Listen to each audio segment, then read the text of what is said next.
All right, we're off and running on part two of a three-part series, 42 Rules from Life. This was taken from Jordan Peterson's 42 Rules from Life Twitter thread. But first, let's be our best this week at HMS. Let's be safe, let's be responsible, let's be respectful, let's be a learner. All right, we're off and running on week two of Jordan Peterson's 42 Rules for Life. Let's start with number 15. Try to make one room in your house as beautiful as possible. This one's not super relevant for 14-year-olds, but what it's really saying is that the world is a very big place. What he's really trying to say is the world is a very big place, and your stretch of control or influence only really goes as far as you as a person. So the world presents itself as a series of puzzles, some of which you're capable of solving and some of which you're not. If you want to change the world, you start with yourself and work outward. And what he's saying is you start with what you can control and then you go from there, because at the end of the day, one of my favorite quotes as a counselor is the only person in life you have fully control over is yourself. And so that's where your time, effort, and energy should be spent.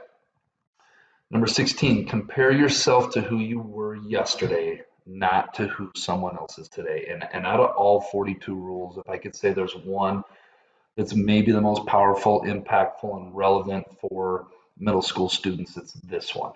Compare yourself to who you were yesterday, not to who someone else is today. The people you compare yourself to, you don't know very well. And I think of social media when I say this and when I read this. You see a shiny outside, but not the reality of their life. Be less concerned with other people's actions. You have plenty to do yourself. When I think of where we're at in this day and age and this year with social media and the influences we have, it's so easy to get caught up in what we see in social media and how we internalize that as to who we should be or who we shouldn't be and how we compare ourselves. And it's such a slippery slope to go down when we really look at our lives and embracing who we are as individuals and really having our measuring stick be just getting a little bit better every day. Man, that's such a healthy and powerful mindset and a super awesome place to be. Number 17, work as hard as you possibly can on at least one thing and see what happens. You will change. You will start to become one thing instead of the clamoring multitude you once were. It is far better to become something than to remain anything but become nothing. When I think of middle school students too, and I think of high school students as you all are about to be, I really have come to believe that everybody wants significance. Everybody wants to be known, wants to be something, wants to be great at something. We live in a very individualistic world.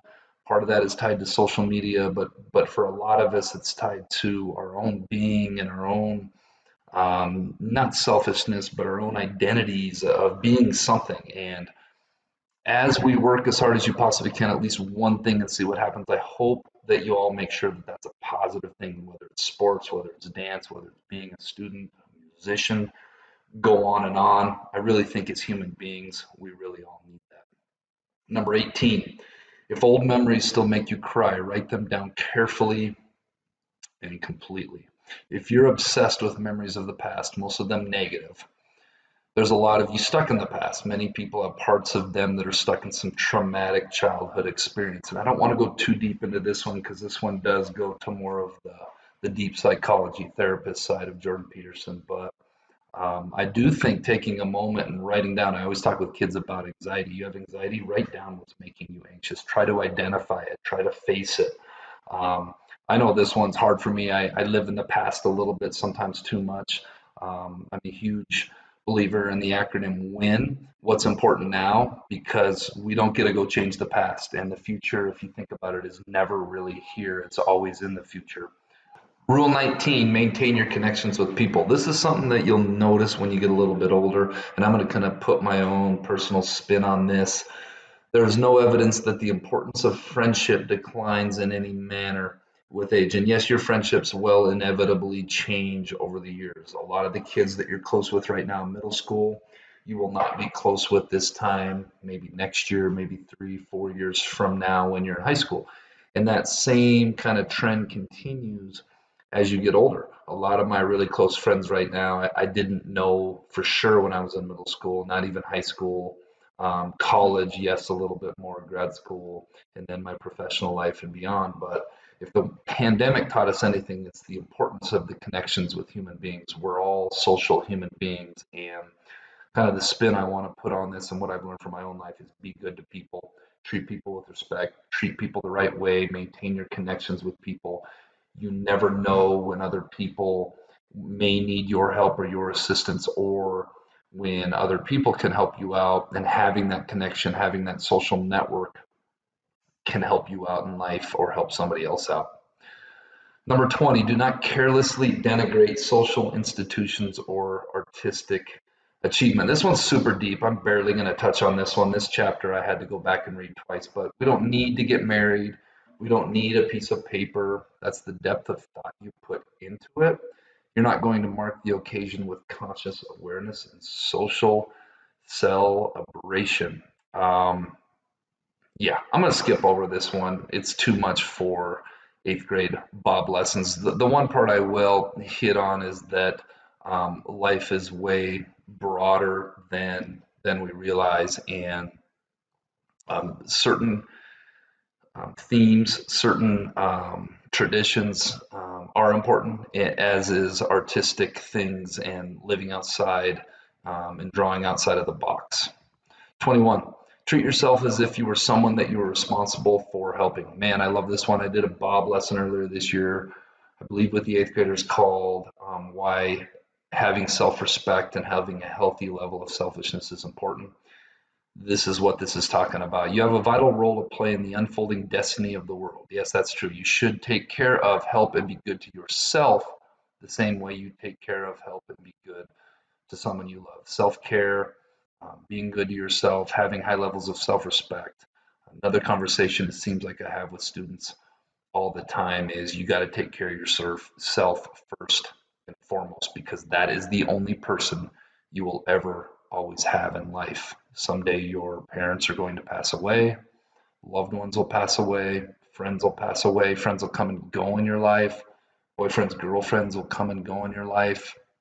You got to be good to yourself. You got to take care of yourself, because the person you see in the mirror is the really only person you can ever really count on in life and ever really know is going to be by your side and you're going to have in life. Rule 22.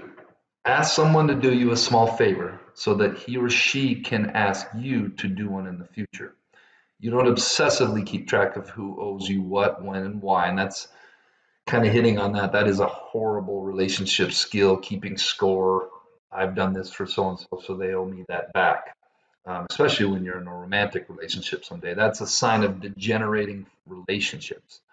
You do what you can for them, and they do what they can for you. Again, kind of like one of the earlier rules that we talked about, we are social human beings that need one another, and being relied on for help and to help other people, I think, is a great way to be reminded of friendship and be reminded of relationships and the importance of other people and the importance of what we bring to other people.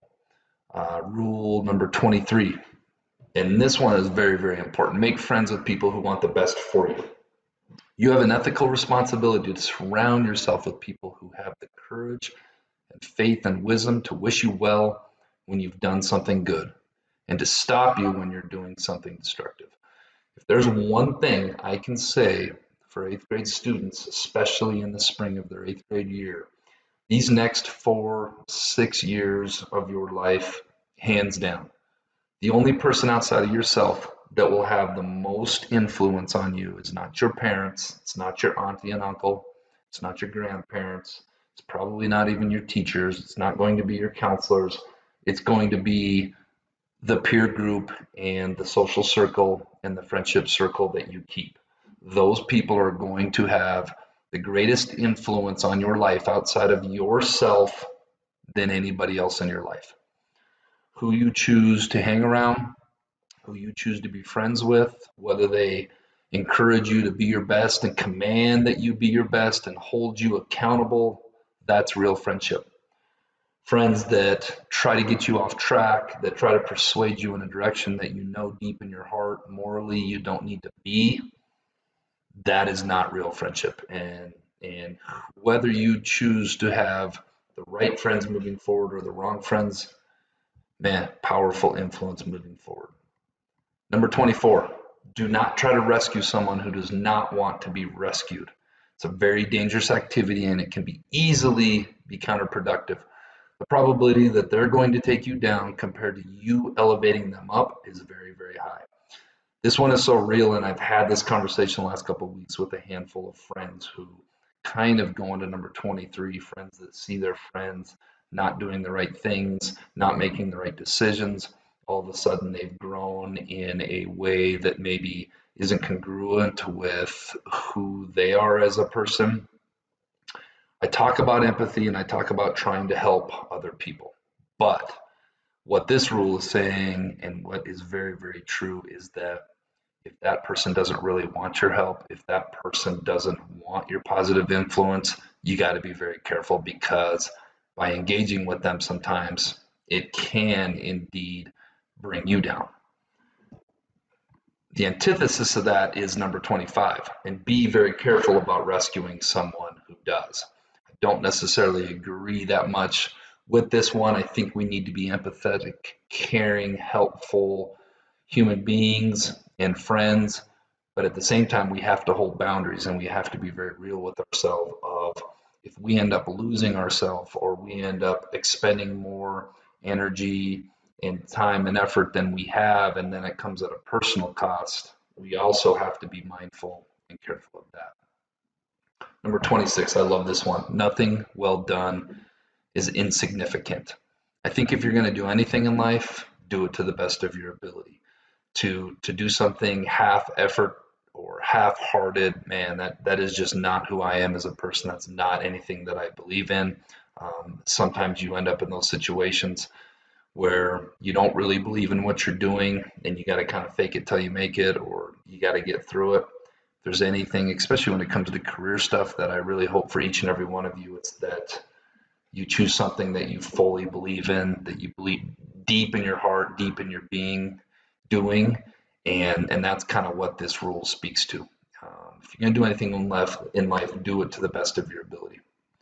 Number 27, and this one's similar to one we talked about earlier this lesson: set your house in perfect order before you criticize the world. The world is harsh, and this is true. Should you criticize it? Not until you put yourself together. You have to bring everything you can to bear on your problems before you have any right to stand in judgment about being itself. And to me, how I interpret this and how I interpreted this chapter in his book is very similar to one of the first lessons we talked about. Before you start pointing fingers um, and calling the kettle black, or throwing rocks if you live in a glass house, look inward, look in the mirror, take care of the things that you have control over, and not until you're a perfect human being should we be super critical of others. And we're all infallible human beings, and so what this rule is really saying is that we never really get there. We're never perfect in our own lives and our own being. Therefore, we should be very careful who of others we're criticizing. Number 28, and the last one for this week, is dress like the person you want to be. One of my best friends from college, his name was Rashi Marbury. Learned a lot in life from him. He was very different from me. Grew up in Birmingham, Alabama. Played college basketball with him. He was about 4 years older than me, and I'll never forget when he said, one of his quotes was, "Represent yourself to the fullest. Know that every day you step out into the world, you are marketing yourself. You're putting yourself out there for others to judge, and you're putting yourself out there in representing who you are, who you want to be. Don't be afraid to step your level up. Don't be afraid to, um, if you want to be somebody in life, if you want and you have goals, and we talked about this earlier in one of the rules, don't be afraid to start acting like it. Don't be afraid to start dressing like it ahead of time. I think the law of attraction, in terms of what you really believe in your head and what you put out there into the world, is such a very powerful thing.